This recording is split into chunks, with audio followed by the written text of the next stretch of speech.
classic thing, isn't it? The Conservatives did it in 2010. I've looked at the books. I can't believe how bad everything is. We're going to have to do some nasty stuff. Are you ready? That's basically his speech. It was a gloomy address in the Downing Street Rose Garden yesterday when Keir Starmer hinted at tax rises this autumn. I will be honest with you. There is a budget coming in October, and it's going to be painful.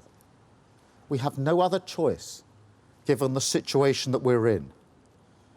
Those with the broadest shoulders should bear the heavier burden, and that's why we're cracking down on non-doms. But just as when I responded to the riots, I'll have to turn to the country and make big asks of you as well, to accept short-term pain for long-term good. Oh, it's miserable, isn't it? It just feels loaded. I just wonder, you know, what he thinks he gets out of talking our country down in the face of the rest of the world. He's talking. He's saying this country is in a mess. It is not in a mess. Do you know? I wonder if people. I didn't understand the black hole until quite recently.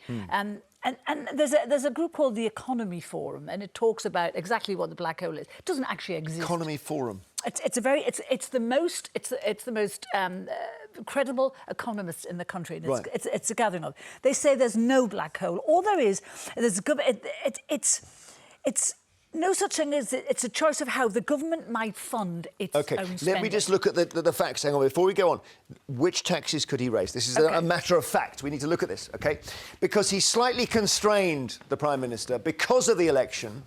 We look here at the Rubik cube of tax and the way the election and the promises he made constrained him. Because there are some taxes he said he would not raise. He said, I'm not raising these. Let's spin it. VAT. Not raising VAT.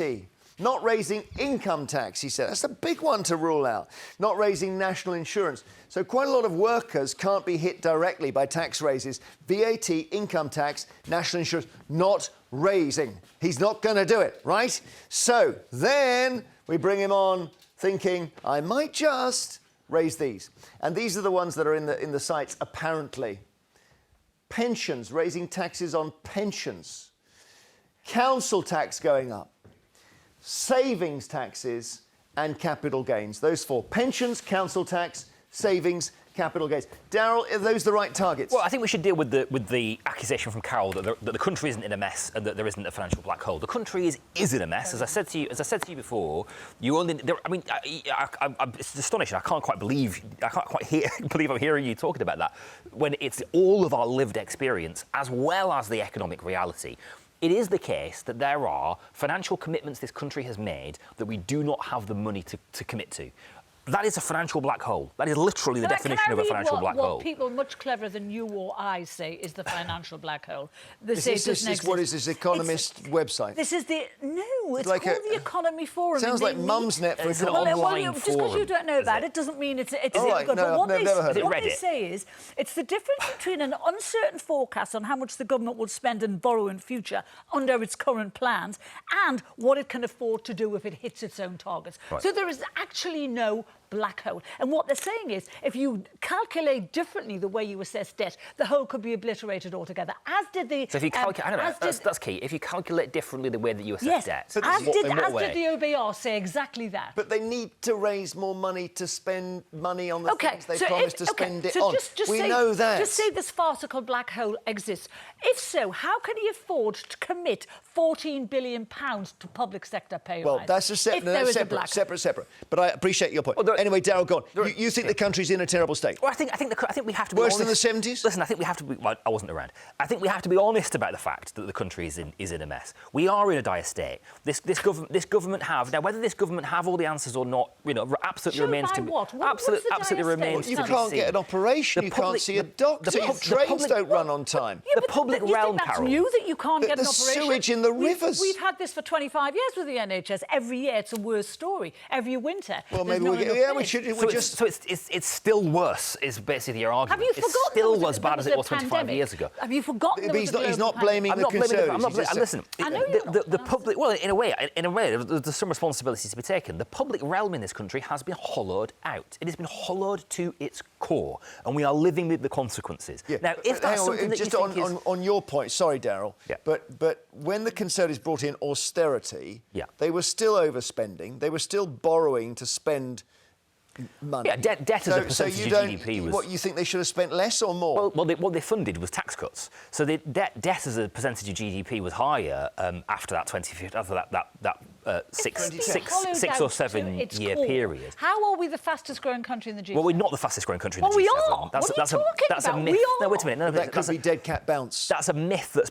been busted. And by the way, a lot of When the things was it busted? Who busted it? Because I haven't heard it. I've got callers waiting, guys. So shall we? Can I conclude before Carole goes? You point out that you've pointed to a few economic metrics by which you feel like we are doing well. For example, inflation only at just over 2%, whatever it is at the moment.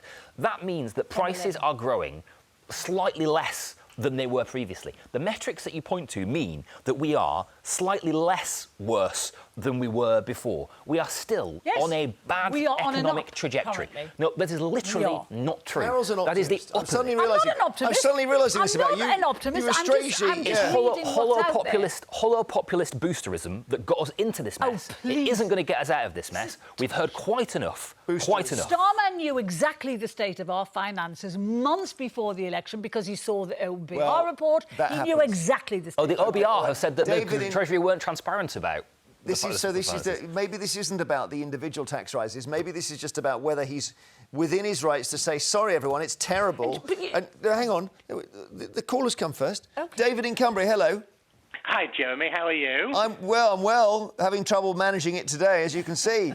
What do you want to say? But don't worry. If I had £876 billion and was able to borrow an extra £224 billion, which is what was spent last year in the public sector, I would not be going cap in hand to the public and asking for more money.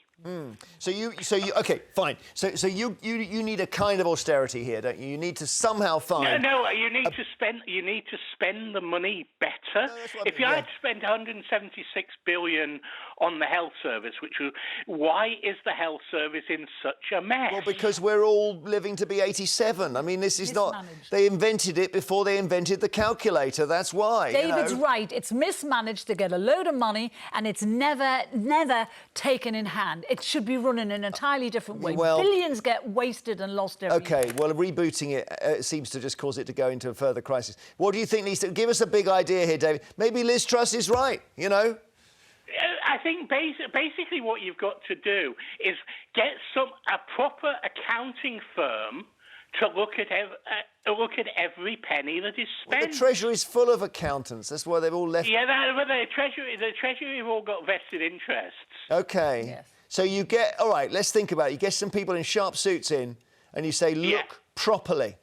Yeah, absolutely, and then you decide what you need to spend the money on, like frontline services in the health service and dentistry and whatever else. But you then say we can't afford to be paying X, Y, or Z for stuff that is irrelevant. On what? But what's the... No, come on, don't do that to me. What is the X, Y, or Z? Because that's the way... Well, people that are in public service that are in non-jobs would be there's not very many of them.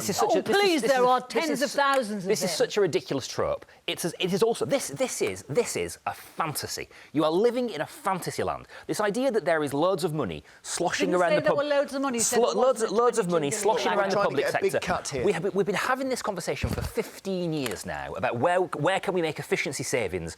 Efficiency savings aren't going to fix the NHS, our transport network, our roads, our police, train drivers 100 grand a year. I mean, this is literally okay. because that makes the trains run. David, thank you for your call. Literally makes the trains run. Thanks, David. There was a guy in the 80s, right, when Thatcher was in power, and his name was John Moore, MP for Croydon, and she liked him. He was tall, sharp-suited, and he said, look, make me health secretary, I'll sort it out. And she said, right, well, you're going to ask me for more money like everyone else. He said, no, you can give me the same or less. I'll sort it out. You know what happened to him? Sacked a year later. Complete and utter disaster. Everyone went on strike. He couldn't deal with the pay. The whole thing. So this idea that you get the guys in suits in. No. And get them to spend less. You know, but you know what he meant there. You know, well, yes, I sort of do. In procurement alone, the National Health wastes billions every year. In paying compensation for botched operations, it wastes billions every taxis. year. They can be sorted. That's the sort of money that can be sorted out. Billions are wasted in keeping people in beds that shouldn't be there. How much for taxes? How much money are we going to save? Well, no, I mean, do you want to know on procurement? Yeah, 7 billion on procurement. That I know. Or 7 billion unnecessarily spent. The big thing for the health service, as we know, is that it is basically now used as a care home. Yes. And it's very sad that people who are too ill to go back home haven't got a care home to go to, and they stay in wards. And I've seen this when I've visited relatives, and I do not know what the solution is. Well, can I point out what that happened? The problem is because we have a social care crisis. Yeah, and the reason we have a social care crisis... Brexit, you're going to say Brexit. No, well, I mean, Brexit obviously is a contributing factor to the workforce issues, but no, you're right to say that it isn't the whole problem. The reason that we have a social care crisis is because we handed it over to the private sector, which is effectively what you're arguing for our National Health Service. Our social care service is a cautionary tale. You want the council to look after you when you're old. It's not about the council looking after you when you're old. Well, It's about the business. We've got more calls coming. Hang on.